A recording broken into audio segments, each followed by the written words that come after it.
आइए हम महर्षि गौतम ऋषि जी द्वारा रचित न्याय दर्शन और उस पर वात्स्यायन ऋषि द्वारा जो भाष्य किया हुआ है और फिर उस भाष्य पर और इस दर्शन पर विशेष रूप से अपने आर्य जगत के बहुत बड़े विद्वान हुए हैं उदयवीर शास्त्री जी। तो उदयवीर शास्त्री जी के भाष्य को पढ़ रहे हैं। अभी प्रथम सूत्र चल रहा है। प्रथम सूत्र है प्रमाण प्रमेय संशय प्रयोजन दृष्टांत सिद्धांतावयव तर्क निर्णय वाद जल्प वितंडा हेत्वाभास छल जाति निग्रह स्थानानां तत्वज्ञानाग्नि श्रेयसाधिकमः। अर्थ बोलिए। प्रमाण प्रमेय संशय प्रयोजन दृष्टांत सिद्धांत अवयव तर्क निर्णय वाद जल्प वितंडा हेत्वाभास छल जाति और निग्रह स्थान इन 16 पदार्थों के तत्व ज्ञान से मोक्ष की प्राप्ति होती है। इन 16 पदार्थ के तत्व ज्ञान से जो पदार्थ जैसा है उसको वैसा ही जान लेने से मोक्ष की प्राप्ति होती है।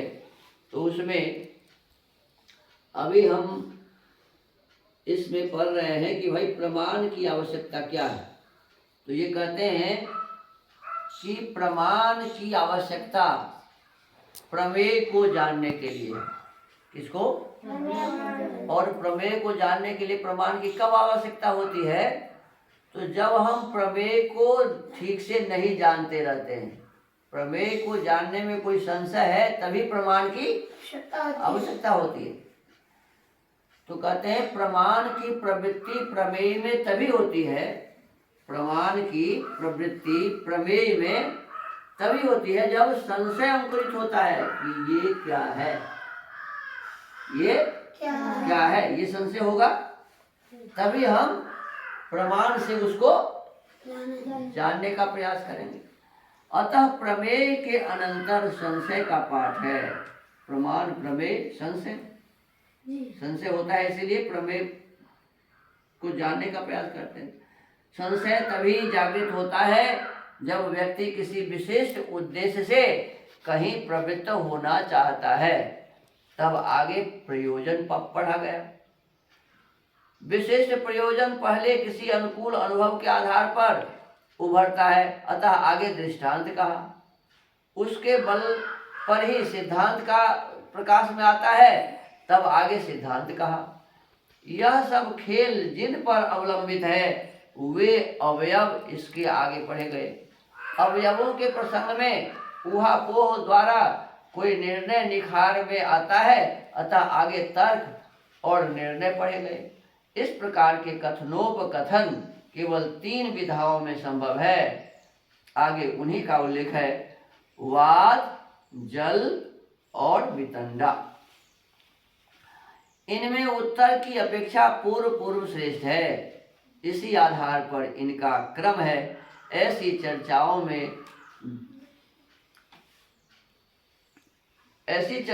में दब आने पर व्यक्ति अपनी खाल को बचाने के लिए दूषित प्रयोग करता है।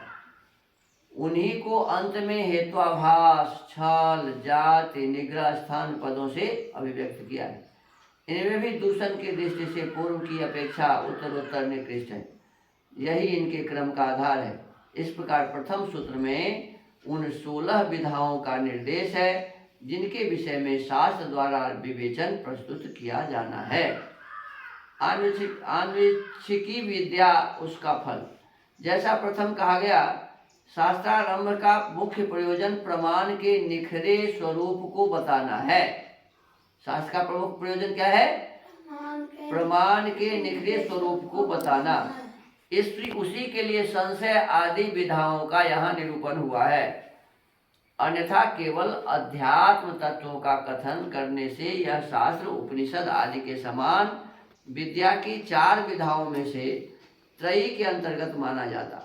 संशय आदि के निरूपण के कारण इसकी गणना विद्या की अन्वेक्षिकी विधा में की गई है।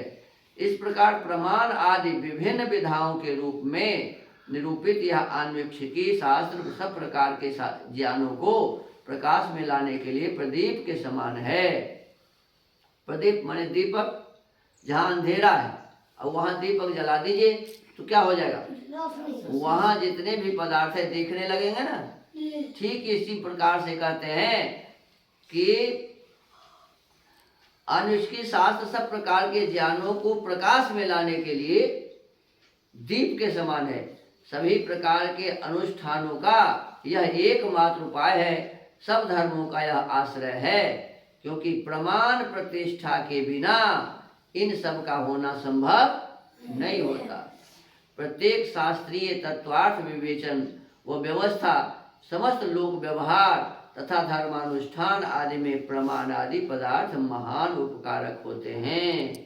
किसी भी कार्य में ले लीजिए, किसी भी तत्व को जानने के लिए, किसी का विवेचन करने के लिए, कोई व्यवस्था करने के लिए, जितने भी संसार में व्यवहार हैं, लोक व्यवहार तथा धर्म के अनुष्ठान के लिए भी प्रमाण का होना आवश्यक है। कहते हैं प्रमाण आदि पदार्थ यदि नहीं होगा तो ये कोई काम हमने लोक व्यवहार ठीक से नहीं होगा, हम धर्म का अनुष्ठान ठीक से नहीं कर सकेंगे, कोई व्यवस्था नहीं कर पाएंगे, किसी का विवेचन नहीं कर पाएंगे, किसी शास्त्र के संबंध में कोई हमें जानकारी प्राप्त नहीं हो सकेगी।